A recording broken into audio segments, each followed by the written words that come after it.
هەرچەندە هەرێمی کوردستان لە ڕووی سامانی ئاوەوە خاوەنی سامانێکی زۆری ئاوی سەرزەوی و ژێرزەویە. بەپێی ئامارەکانیش ساڵانە نزیکەی 3 میلیارد مەترسیەجا ئاو دەڕژێتە هەرێمی کوردستانەوە، بەڵام بەشێکی ئەم ئاوە لە کوردستان تێپەڕ دەبێت و بەفیڕۆ دەچێت. پسپۆڕێکی بواری ئاسایشی ئاویش باز لەوە دەکات بەشێک لە سەرچاوەکانی ئاوی کوردستان لە دەرەوەی هەرێمن. پێویستمان بە ڕێخستنەوەی ئیدارەی ئاو هەیە بۆ گلدانەوەی ئەو ئاوەی کە دەڕژێنە هەرێمی کوردستانەوە لەگەڵ دەرکردنی یاسای تایبەت لە پەرلەمانی کوردستان بۆ ئیدارەدانی سامانی ئاوی سروشتی.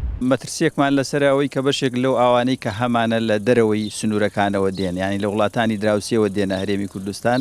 ئەمە گەورەترین کێشەیان بۆ ئاسایشی ئاوی هەرێمی کوردستان و تەنانەت عێراقیش دروست کردووە.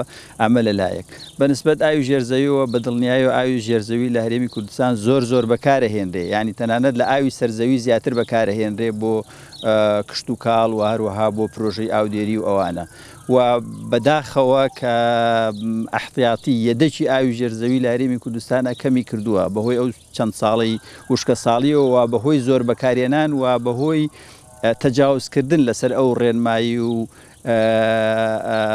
یاسایانەی کە بۆ ئاوی ژێرزەوی دانراوە لە هەرێمی کوردستان. پرۆژە یاسایی ئاوی هەرێمی کوردستان لە پەرلەمانی کوردستانە و پێم وابێ خوێندنەوە یەکەمیشی بۆ کراوە، بەڵام بەڕاستی نەبوو بە یاساوە تەواو نەکراوە پرۆژەکە و فعلەن ئەوە کارێکی گرنگە ئەگەر پرۆژە یاسایی ئاو لە هەرێمی کوردستانە مسادەقەی لەسەر بکرێ.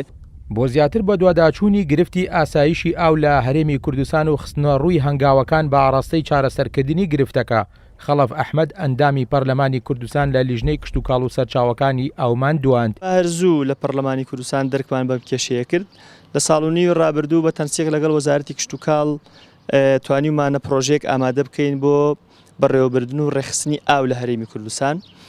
ئەو پرۆژەیە زانکۆکانی سلەیمانی هەولێر و هەڵەبجەی شەهید و دهۆک ڕای ئەوانیشمان وەرگرتووە. زانکۆ تەمان کۆلیژی کشت و کاڵ و بەنداوەکان و ئەوی کە پەیوەندیدارە بەو مەجالە ڕامان وەرگرتوون. پرۆژەی خوێندنەوەی یەکەممان بۆ کردووە لە پەرلەمانی کوردستان. چاوەڕێیەکەین لە نزیکترین دەرفەت کە پەرلەمانی کوردستان کۆ بێتەوە بخرێتە بەرنامەی کارەوە. من لەگەڵ سەرۆکایەتی پەرلەمانی کوردستان قسەم کردووە کە ئەو پرۆژە گرنگی خۆی هەیە. لیژنەی کشت و کاڵ و لیژنەی یاسایی و لەگەڵ لیژنەی شارەوانی دوا راپۆرتی لەسەر ئامادەیە کات و ئەچێتەوە بۆ دانیشتنووی پەرلەمان و ئەبێ بە یاسا.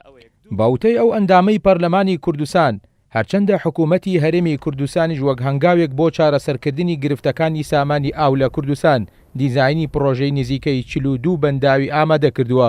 تا ئێستا 19 بەنداویان کاری تێدا کراوە، بەڵام بەهۆی قەیرانەکانی دارایی هەرێمەوە کارکردن لەو بەنداوانە ڕاگیراون. بە تەواوبوونی پرۆژەی ئەو بەنداوانە بەشێکی گرفتی ئاسایشی ئاو لە هەرێمی کوردستان چارەسەر دەبن. ئاکۆ ئەمین، کورتسات نیوز.